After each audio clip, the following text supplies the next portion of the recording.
Bars is back. Sam and oh God, what's up with you? Hip Hop Uncensored is the vibe, so subscribe. Hip Hop Uncensored is the vibe, so subscribe. Oh God, driving Sam and riding passenger side, and you heard it out the mouth of the greatest. All right, man. If you're interested in promoting your business, brand, or talent on Hip Hop News Uncensored, send me an email right now, ogod@hiphopun.com. That's ogod@hiphopun.com. Very affordable rates. Let's get it. All right. Yeah. That's real. You know what? And then I love. You ever hear crack music? Mm-hmm. Some of my favorite songs, crack music. So I'm saying I call it edutainment. Got you. Yeah. Entertain you, but they put a little something, something in there. You know what I'm saying? For you to think about and feel. Those are my greatest artists. The people that can do that. Got you. Make any sense? Yeah. Oh yes, yeah, sir. yeah. Yes, sir. A few minutes ago we were talking about, you said if you're a black celebrity entertainer, you're a target. One guy that you speak out about is Micheal Jackson. Yeah. You talk about him and knowing people close to him, and we talked to his family members personally, his niece and his nephew, a couple of times here on the program, so we got a little connection to the family. What do you think about what's happening to him even after death? Where you had the Safe Chuck and the William Roebuck guy that was trying to get money from his estate. The documentary came out. That, and what do you think about Micheal Jackson and knowing people close to him? My compassion, my heart, my love goes out to them because they're not treated like people. They're treated as things. It's like, it's amazing what greed does. Greed, it goes beyond common sense and compassion. It's just, they don't care about Micheal Jackson. All they care about is what they can get from Micheal Jackson. But Michael faced that when he was alive. Mm-hmm. I used to, my makeup person when I was in movies early on, was Micheal Jackson's makeup person. And one time I was talking to him and he said,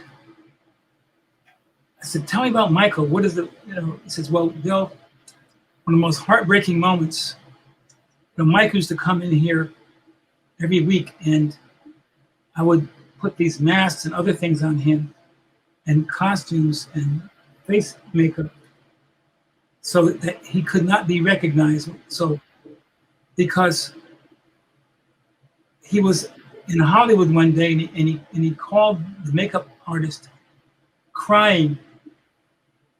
And he said, I'm so happy. And makeup, I said, why? He says, I'm walking down Hollywood Boulevard and nobody stopped me and nobody recognized me. Mm. Can you imagine? No. That's crazy. Right. I think he was one of the greatest ever. I mean, Right. him and Prince, they were innovators. They were, I don't think there's been anybody like them since then. Right. True. Now, kind of extending on that, as far as you as an actor, a black man in acting, you started in the 70s, still acting in 2021 to this day. Talk about your road and put us in your shoes a little bit as a black man going through Hollywood and your journey in Hollywood as a black man. My journey it's been a gift to me. I've been limited because of my size and my skin color also.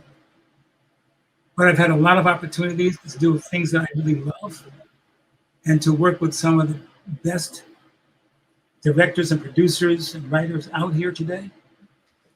So there's been the good, the bad, and the ugly, but there's been more good than bad. Mm.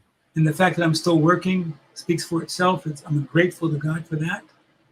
And people still recognizing me in terms of my talent and me as a human being. So it has not been an easy journey. In those days, it was impossible for me to be a leading man. because of my size and my skin color. But I got a lot of character roles and other roles that I think I did pretty well with. So I have no complaints, you know. I wish I had more freedoms, but it's the reality that I've faced and dealt with, and it is what it is. Did you ever have any children? No, I have a goddaughter, Natalie, which I love to my heart. Okay. But it was like, I didn't.